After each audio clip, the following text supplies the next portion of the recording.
Hello, everyone. Hello. Maps, maps, maps. Hi, everyone's a bit sleepy. I'm sleepy. I've got to shout that at the moment.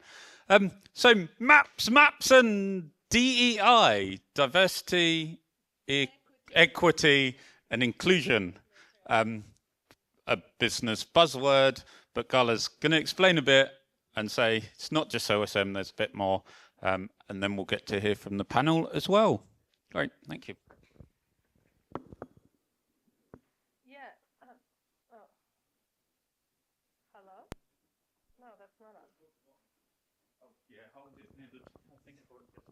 There should be a green light. You're on. Just hold it up there. It works a bit better. Okay. There we go. Hello. Yeah. So thanks for coming to this panel. The way we're going to run it is I'll talk, kind of set the scene a bit, and then we're going to have these wonderful people give us all of their thoughts and knowledge and try and absorb it as much as we can. Yeah. Maybe just before we start, I do want to give a few. Not too many, but just a trigger warning, like one of the slides does talk about feminicide, and so if you're not comfortable with that, I can warn you, but also feel free to walk out at any time if you're feeling uncomfortable. Obviously, in these types of discussions, we don't know if anything we talk about might be triggering to you, but if it is, please feel free to walk out at any time. Yeah, don't feel like you have to stick around if it's not working for you, because I know some of the topics can be difficult, even if they seem simple sometimes. So hi, I'm Gala, and we have our panel. We have Nicole, raise your hand. Then we have Maria, and we have Sophia. Nice to meet you, Sophia. Thank you so much for being in this panel and sharing your thoughts. I know it requires a bit of vulnerability. That is not always easy to do in front of a crowd. Okay. So I will start with this slide. So if you take the GeoChicas survey, it was granted on a few years ago, and you think about the OSM community that answered that survey, this yellow bit represents not men. So I think if we look at it like this, it's like, oh yeah, I see that. But I think really in the community, it kind of looks like this. We're all over the place, and when you look at us, we stand out. But we're just a tiny bit of the big picture. And that can sometimes look like this, where you've got a group of people, and maybe like that one, where there's more people, so you feel a bit like less different. But it can also look like that single line in the middle of nothing, where you feel really isolated and disconnected. And so this is something I just want to, for you guys to keep in the back of your mind while we're having this discussion, that, there are things that you might go like, well, we've tried that and we've done that. But like this is what some people in certain groups are feeling every single time they are interacting. And you don't know if they are in this group or if they're in that group or if they're that solo. You usually don't know. And so it's really important to keep in the back of your mind when people are talking about or bringing up issues that seem to really matter to them, even though you feel like it's something that's already been discussed or already been, dove into? Okay, English. All right, so yeah, this panel, I want to, how do we make this and other geospaces better? One of the things that has been really important for me is that I started organizing GeoMob Edinburgh about 2 years ago now, and as someone who had always ran in quite diverse spaces, I was like, I'll never just have men speaking at my events, and I actually had never had to do that in all my history organizing events. And GeoMob has really challenged me in that, because I have had multiple events where it's just the majority speaking, and that has been really difficult for me to swallow, because I know we are out there, but I don't know how to reach us sometimes. And I don't know how to reach people also that are different from me, and I don't know how to reach people that are like me. And most people who are diverse who have spoken at GeoMob have either been heavily hand-guided by me and encouraged by me along the way, which I'm happy to do. But it has rarely come as a volunteering exercise, which, you know, a lot of the speakers don't seem to have a problem with. In fact, we've had people volunteer multiple times to speak.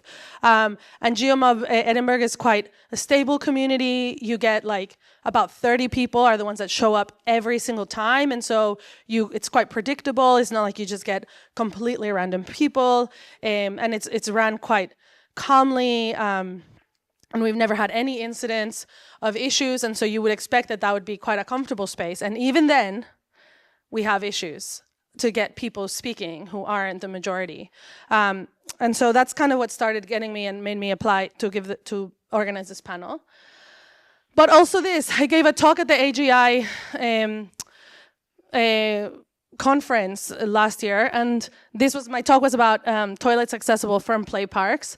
And I gave, this slide was the main bit of my talk, which is that in OSM I found, 7,069 play parks, 6,937 of them did not have a public toilet within an 8-minute walk, which you can talk to me at the drinks later, and I can ramble for ages about how that is not just bad, but really disturbing and just bafflingly damaging to our society.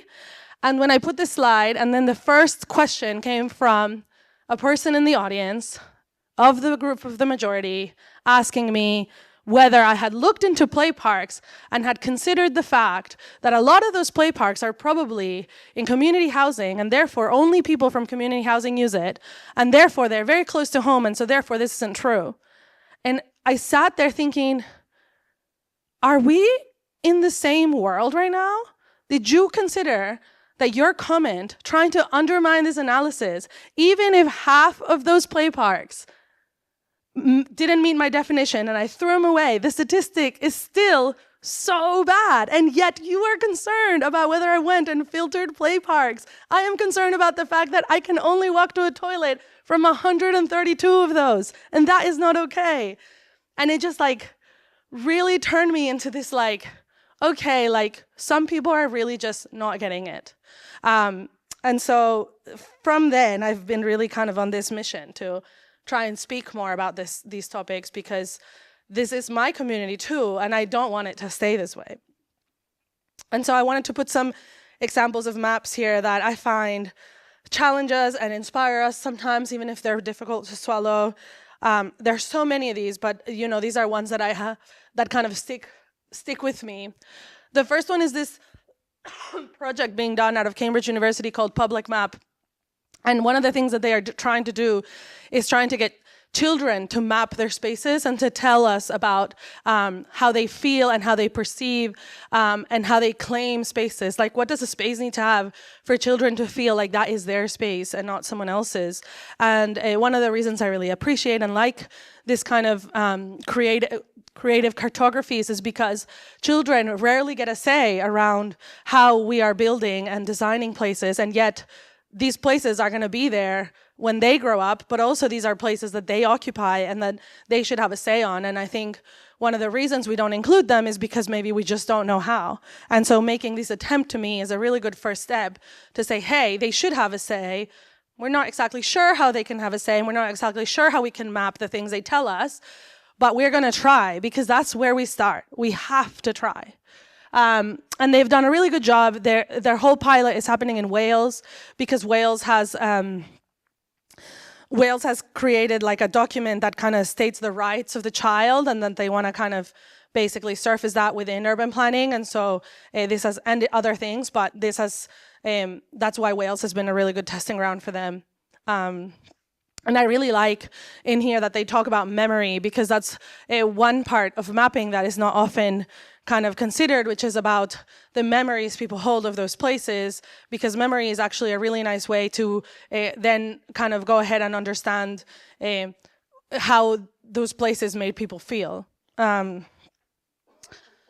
So another example is querying the map. This is an oldie but goodie. And I looked here at Abertay University, and basically it's just, it's obviously for queer people, and they can go and map in different places, like experiences that they have, and they can be positive and negative and things that happen to them there. And so I find this really beautiful to, go into the place where we are sitting right now and to read that a couple of gays became best mates. Because that, that can tell you something about the place and just about the way it made people feel. I really like this map of sounds, and this came out of a Bloomberg article when the lockdowns were happening during coronavirus. Bloomberg asked people to map basically like their neighborhood.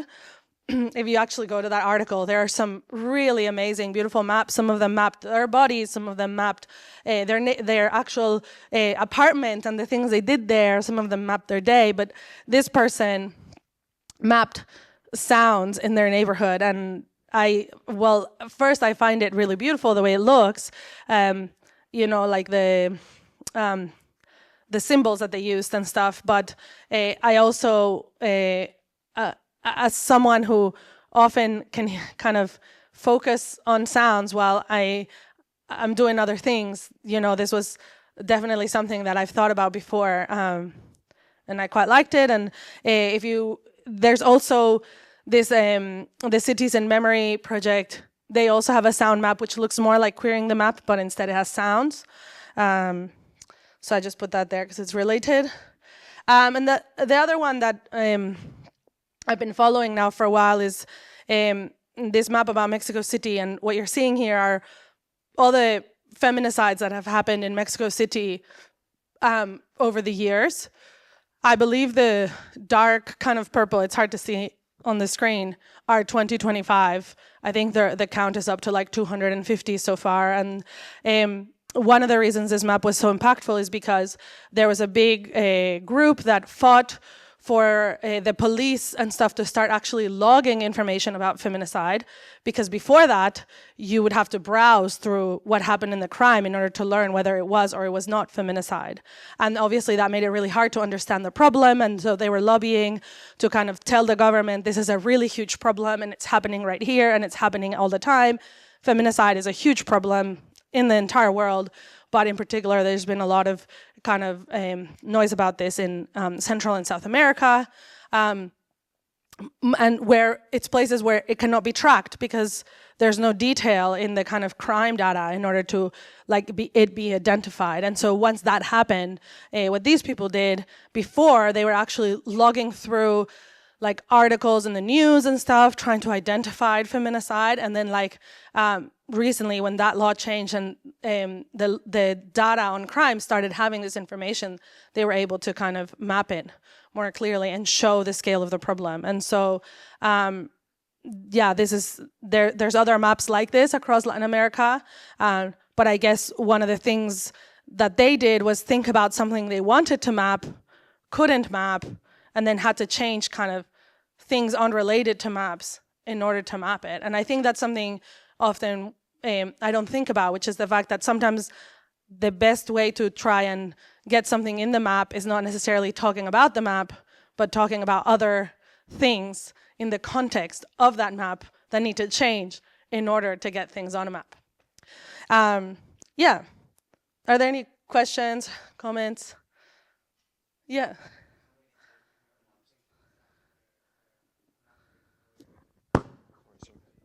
Sorry? Yeah. Oh, that's because there's I believe there's a like a mountain there. That Yeah. Yeah. Yeah. Yeah. I was just asking. I'm not very familiar with Mexico City's geography, as you just highlighted, and I was curious why there's clearly nothing in the far south of the map. And you said that there was a mountain there. So I think so. that would make sense. But I haven't lived there in a few years now. I forget. There's like greenery stuff there. There's a park. Yeah. Cool. Okay. Oops. That's back. So onto the panel questions. I've got lots of different questions, but also would like to open it to the public. And maybe just to warn you, kind of at the end, one of the things I'd really like to do here, I made a Slido where you can go and you can I have it later, but just kind of to preempt you to connect to the internet, is I would like to ask you to tell us something you can do in the next month to make our geospatial community better. It can be very little or very big, as long as you can think about it in the next month. And I just want to warn that I will not show the answers here because I don't want to put people on the spot. But mostly, I'd like to write a blog about it afterwards. And so, just be thinking about that while they're telling us their ideas and opinions. Okay, I will sit, but I have... Oh, yeah, I think they can have one, and I can pass mine around. Welcome. Would you guys like to introduce yourself first so that people know who you are and kind of whatever you want to say about yourself that you think is relevant or not? Hi, everyone. My name is Sophia. I am working for the Canadian Red Cross currently as the community mapping lead. So I grew up in Montreal, but I was born at the border of China and Taiwan. And I also, my family moved to Africa, so Togo, before moving to Canada. So I have that intercultural experience. I grew up loving traveling, and I am a physical geographer and a geomatics engineer by training. Hello, everyone. My name is Nicole Siggins.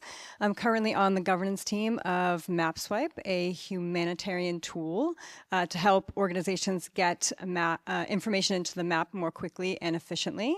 I'm also a core member and organizer of Missing Maps London, which is London in name only, so we really welcome anyone who can come to our events, which is an evening London time, online twice a month. My background is a little bit varied. I went to film school and then randomly became a preschool teacher and then became a tech agent, which is pretty much the same skill set as a preschool teacher. And then I got really obsessed with maps, and yeah, it's kind of continued since then. So hopefully I bring some varied experience to this panel. Oh, you have your own mic. This one works. Hi, I'm Maria. I started mapping in OSM at these London, at that time, in-person Missing Maps events. So this was humanitarian mapping. That really got me into it, and that was about 10 years ago, I guess. At the time, I was working with an organization that curates biodiversity data in London. So I've got that as a background. Took a bit of a side tour and did some teaching of English in the Czech Republic. And then I come back, and I'm now the GIS and Missing Maps intern at MSF, so Medicine Sans Frontières, UK.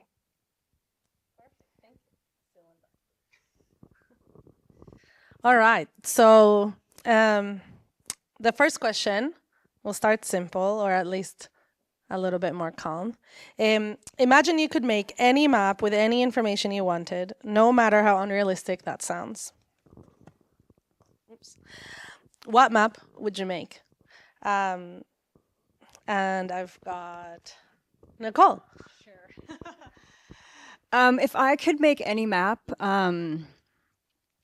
I would love to see a map that is filterable by audio frequency in any specific area. So depending on how well one can hear certain frequencies, you could choose to find a place where maybe the higher sounds were more prominent, or maybe the middle sounds or the lower sounds. And just for a little bit of background, I'm speaking as someone who has a very specific type of hearing loss called cookie bite.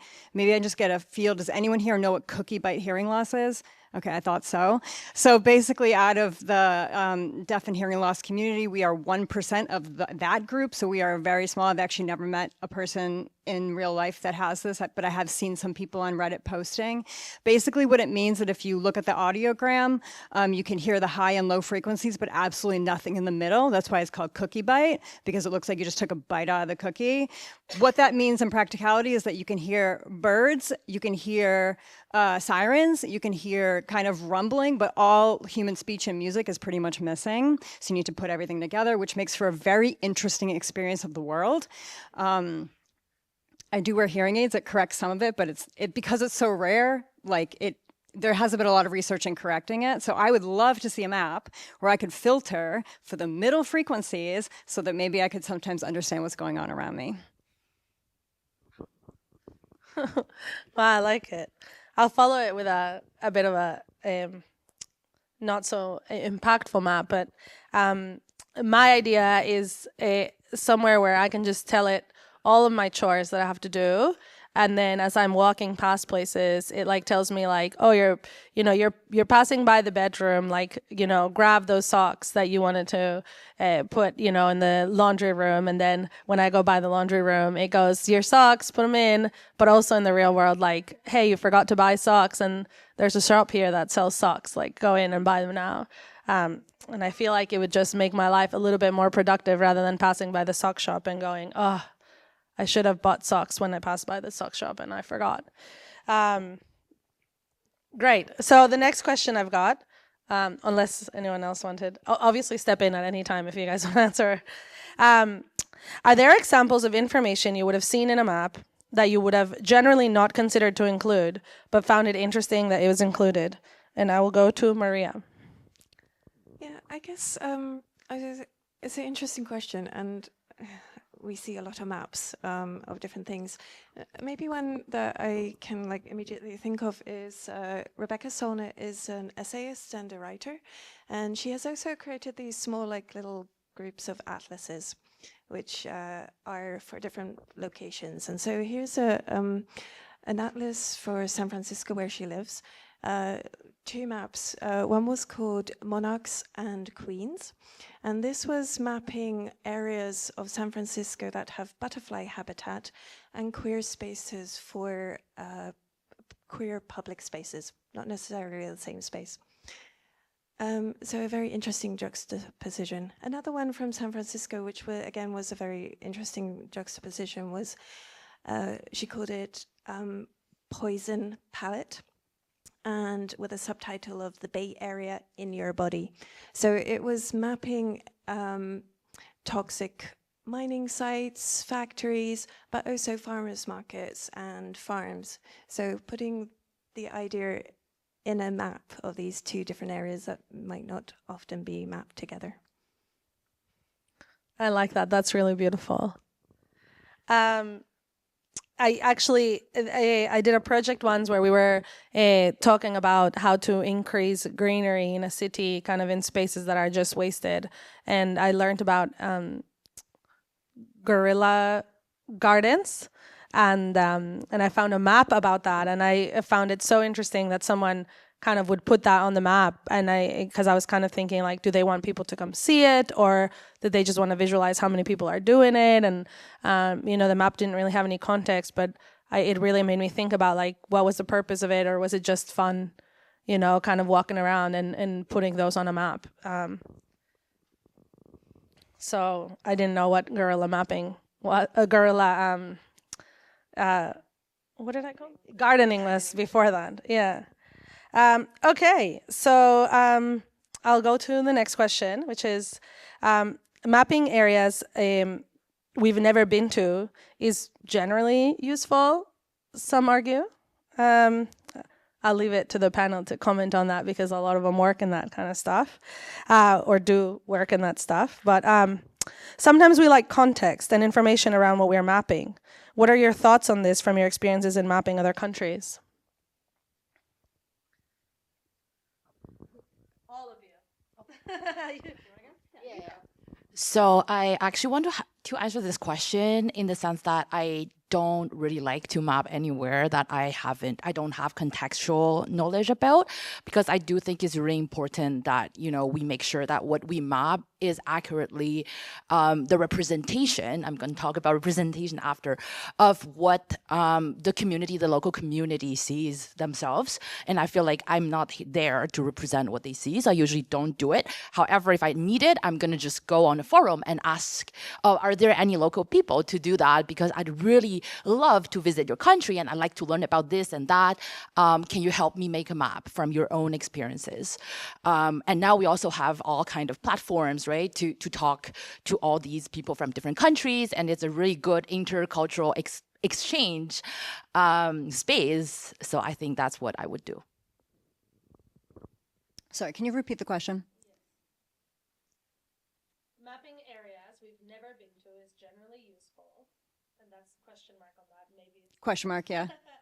But sometimes we lack context. Sometimes we like context and information around what we are mapping. What are your thoughts on this from your experiences in mapping other countries? Yeah, so my experience is a little bit mixed. So I myself do map in other countries, primarily in the USA, which is actually my home country. I live in Germany, but I still feel, I grew up in the USA, so I feel quite connected. And I tend to map very large objects like warehouses, things that are very clear and have very sharp corners that you can see in satellite imagery. So I feel very comfortable in that context that perhaps I'm providing something good. However, I have also introduced quite a lot of people to OpenStreetMap through the Missing Maps projects, which aims to get places into the map that aren't represented on any digital map into OpenStreetMap. And that has led to me in my past also training very large groups of people who work in corporations that are doing some type of team event, and this is just one of the things that they can choose, which in some ways is exciting because you're using this to introduce people to OpenStreetMap and then they're mapping buildings. However, again, I've also seen things like people using this for competitions, and then I think what I'm trying to say is that I think it really depends on what the motivation is for mapping in places that you are not currently. And if you're doing it for a reason that is, maybe you're not thinking of the implications of what you're doing, or maybe you're not thinking that maybe people who actually live in the area want to be the ones who are mapping their own buildings and their own roads. So in short, I feel very mixed about this topic. I guess most of my mapping experience is remote mapping. I have been a member of the Missing Maps community and mapping places that I have never been to. What has made things click for me is very simple mapping has still been very useful for people on the ground. So we've been mapping some roads and that in Malawi, and that means that the breast cancer screening trucks can get to places. We've been mapping buildings in Niger, and that means that they've got a rough estimate of how much insecticide is needed for the area for a anti-malaria sort of mosquito spraying campaign. So I've seen very, very linked sort of impact of why there was a mapping need and what was done with that mapping. For me personally, recently I've been mapping in Bangladesh in some refugee camps. Rohingya camps in Bangladesh are absolutely massive and really, really difficult to map. So we've been updating the data, and so I've spent a lot of time squinting at really poor imagery, trying to work out where boundaries of buildings are.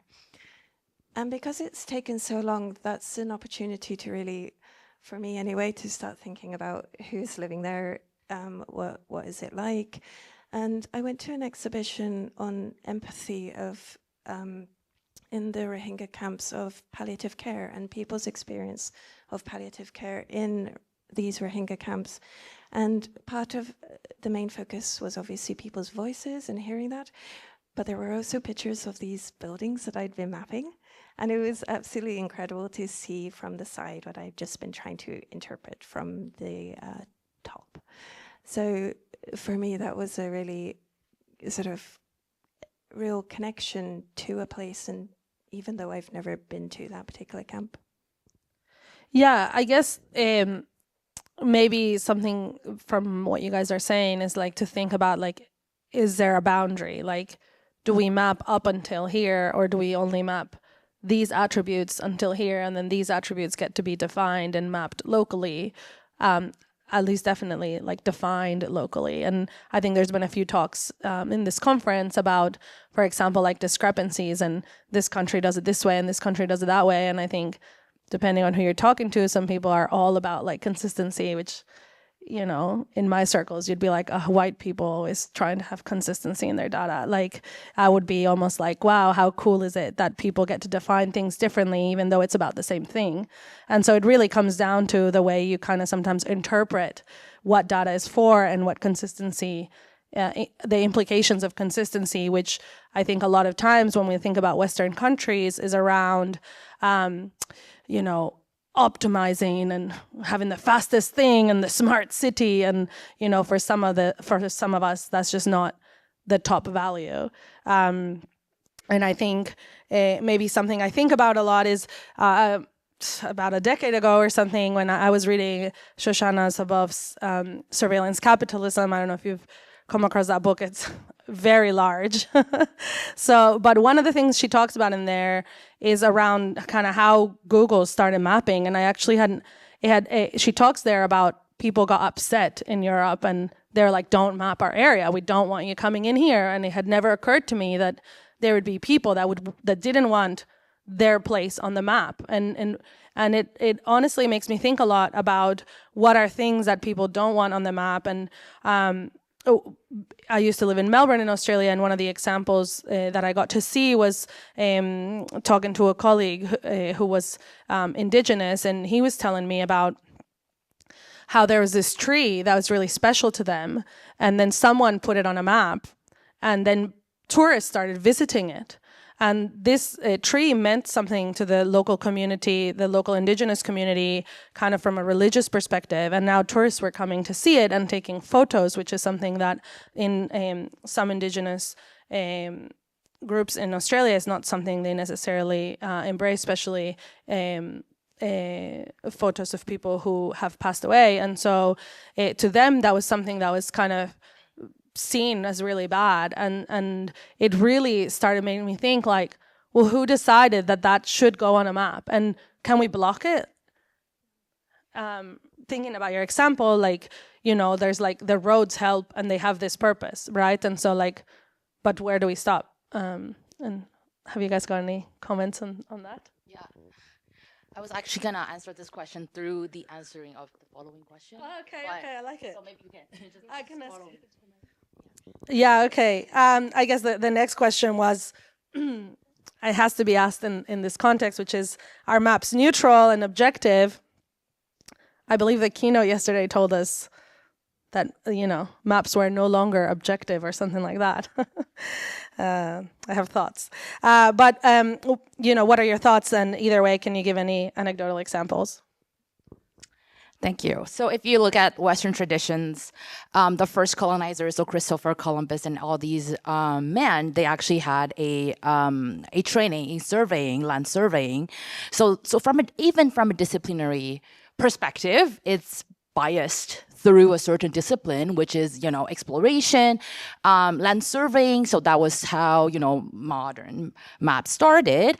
So from a disciplinary, right, perspective, it's biased. And then you also have like Jon Snow, like the turning point of modern mapping. That's how we learn where modern mapping started, and it's from an epidemiology, public health perspective. So already you can see how disciplines shape maps. And then I'm gonna say what I wanted to say about it.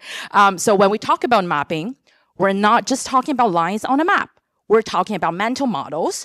And that's something that people often forget, how mental models shape the database design that we're using every day to make maps.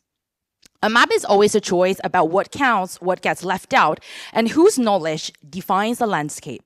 That makes mapping inherently political, not in a partisan sense, but in the sense that maps shape power, resources, safety, and recognition. Every map embeds a worldview: Western science, indigenous knowledge, fishing expertise, gender navigation, accessibility experience, like you shared earlier with toilets. And the moment you choose one set of categories, when you do labeling, for example, or what a route is, how to define a boundary, and what's a hazard, you are privileging one worldview and silence another. That's why mapping needs multiple epistemologies sitting side by side. When you bring in oral histories, indigenous relations to land, lived experience of storms, or how women navigate safety in a town, the map stops being a technical product and becomes a democratic one, because it becomes a conversation between epistemologies instead of a single story. So mapping is political because it decides whose reality becomes visible and whose gets erased. And once it's on the map, we know there's going to be influence on policy, funding, evacuation routes, people's life eventually, and conservation priorities. So for example, in Canada, the Magpie River, which is in my home province of Quebec, became a legal entity. So it's a person from a legal point of view. So you can no longer basically just draw a line on a map, right? And then from a database design perspective that I forgot to actually mention, OSM has its own limitation in the sense that we're using object-based database model, which means we're using like, like node, what is the other node something, and then, or node way and relations, right? But there's also other models such as, NoSQL document, there's relation based data model, and then there's network model that really focus on how like the different relationships between things, but also like the implications and cascading effects, for example, are working. Basically, yeah, so all these. So I just want to conclude by saying that that's all the reasons why it's important that we diversify the act of mapping itself. Thank you. Yeah, that was really great. Thank you for saying that. And maybe I'll add to that, like, if you guys are on the mailing list where all things get decided about, like, so and so is mapping this and they're deciding this and they shouldn't be doing it like this, and like sometimes it'd be nice for us as a community to stop and say, like, why are people fighting this if someone's requesting this? Because I know some of those in there are like, yes, that's legit, like, you shouldn't be. My most exciting one from OSM is when someone was like mapping where sheep walk, and we were like, that shouldn't be on the map because that's for sheep, not for people. And like, but like sometimes it's good to stop and say, like, why did that mapper do that? And like, could I just maybe expand my horizon and say, let's allow it. Let's see what happens. Maybe others have wanted to map that way. Like, why do, why us as a group, which I'll remind you of very little yellow, why is that group get to be the loudest voice in that mailing list, which they are, and tell us how we can and cannot use tags, or how we can and cannot modify the map. And like, I understand there's technicalities about this around, organization, but I think sometimes it could be some of those people that say, hey, let's stop and let's let it happen and see what happens. Because honestly, like, well, that's how OSM came to be. People started doing something and they were allowed to be, and they were allowed to make decisions without this huge undertones of like, well, you must prove to me why that is the best thing to do. And I think that's what your comments, I think, bring to me, which is like, sometimes we could just stop and listen, and we could say, well, this person has had this experience, which has led them to believe that maybe this is a relevant new value for a tag. And like, why not? Really, is it that bad? Because I think in a lot of those conversations is like, just let it happen. Let it progress, let it change, let it be organic, and like allow different things just to see what happens, which, I know it's not something a lot of people would come around to. So yeah, thanks for that answer. Did you want to say something else? Yeah, I was thinking about the neutrality or political values, but it's also an opportunity to reimagine maps, are very much an opportunity to reimagine something. And example from London was 2015. We had a big question, what if London became a national park city? So what would that mean? This is quite a UK-based concept. National parks are very, very important here. What happens if a city would be a national park? And so this was the campaign that was launched on April the 1st, just as a ta-da. And let's see what happens. And it really caught people's imagination. So 2017, they created a map of London, but it highlighted green spaces and blue spaces. So the rivers, the waters, and the parks, and everything. So it deprioritized roads and built up areas. And so it's a beautiful map. I've got several copies at home. I've given it to people, and it's a reimagination of what a city could be. And it was in part for a campaign for helping the conversation in a space move towards, well, what if?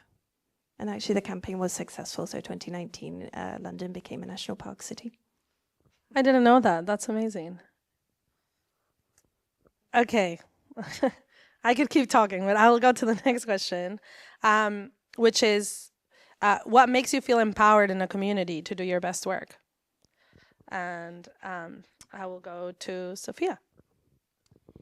Thank you. That's a great question. I'm going to community next week, just after this conference, actually, in Newfoundland, Canada. So this question is just perfect. So I really feel most empowered in a community where there's trust, shared purpose, and the freedom to bring basically your very best and your whole package, who you are, to the table. So when you go to a community where people genuinely are open to different kinds of knowledge, technical, local, indigenous, creative, it really creates a space where you can take risks. So we talk about like psychological safety a lot in North America these days.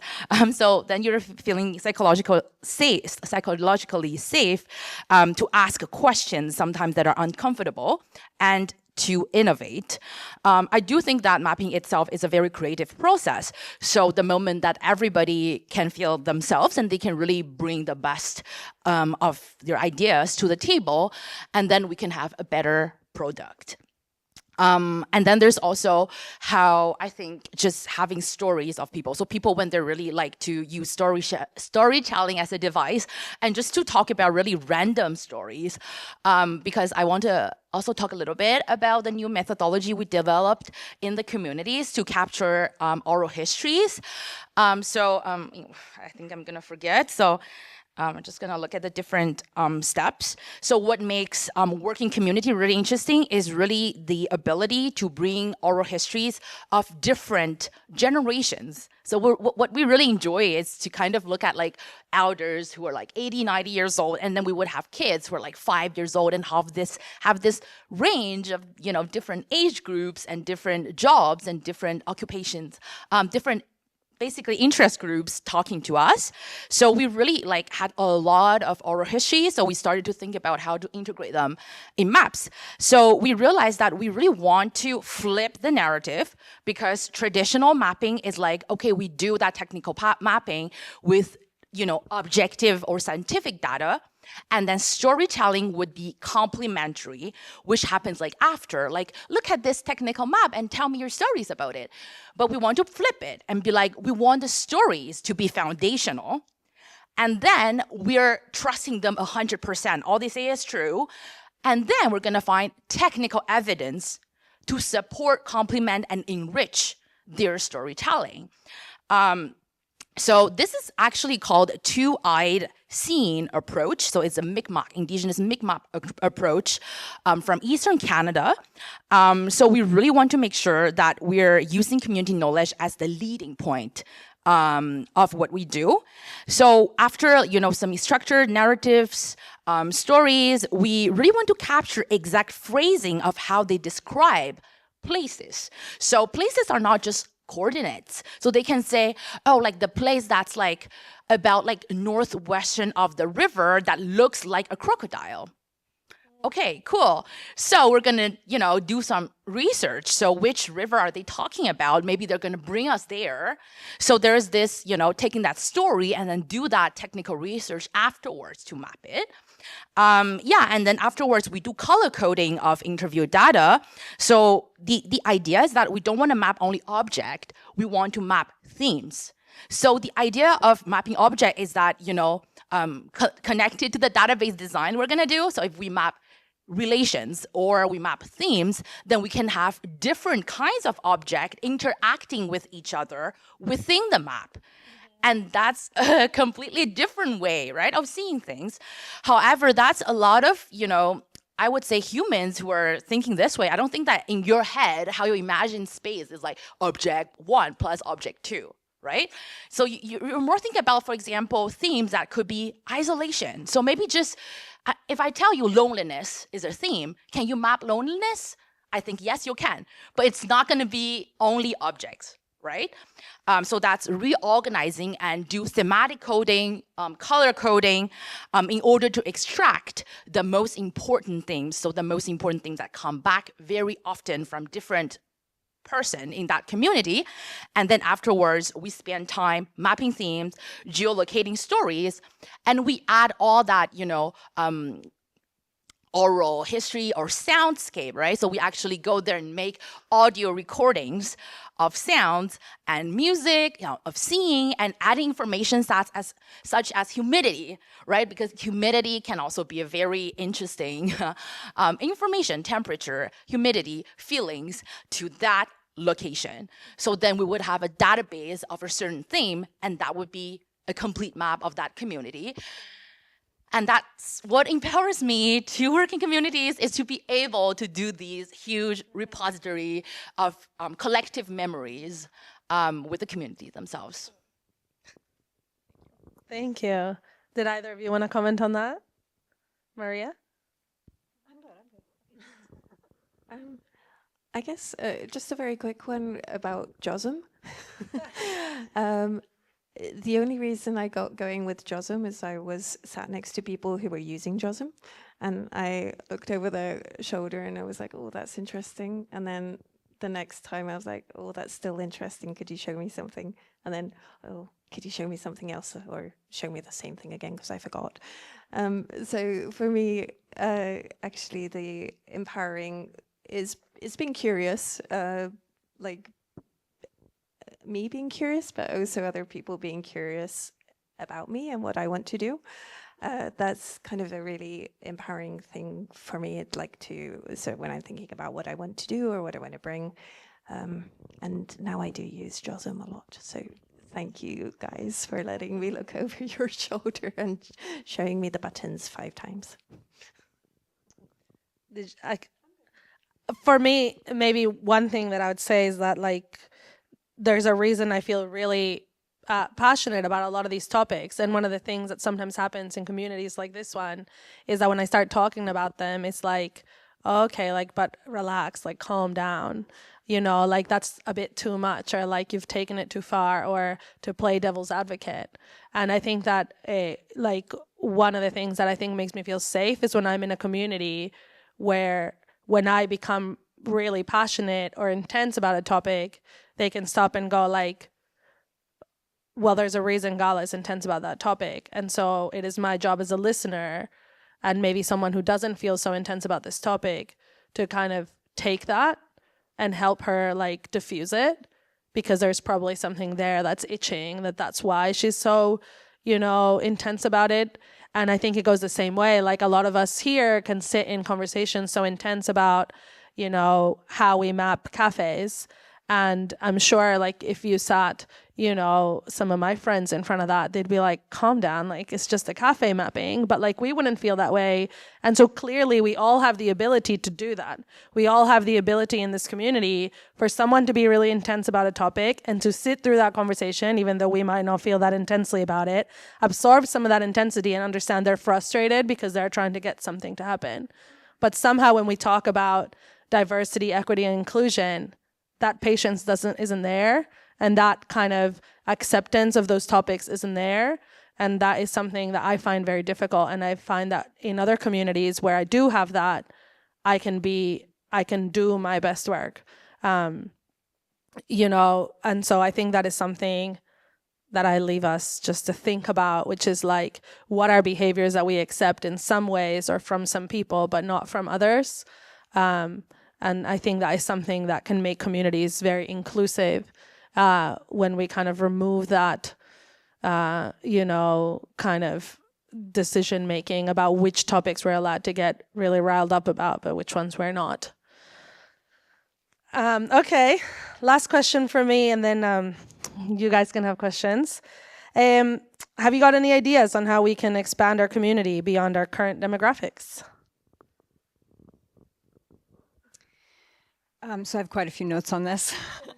So I think if we're thinking about expanding the current community, I think a good first step would be first looking around at like who is currently here, and also thinking about ways to be more inclusive that we may not have thought about before. So for example, if we have a weekly or monthly meeting? Are we always meeting in a noisy bar? Is there any way that we could switch that up? Maybe we could be in a library sometimes. Maybe that could sometimes be a walking meeting. Like thinking about how other people that are currently in our community might experience the world and starting from there. And then from there, we can then move forward to bringing more others into the community. I think also, oh, my phone went off, my notes went away, I'll do my best.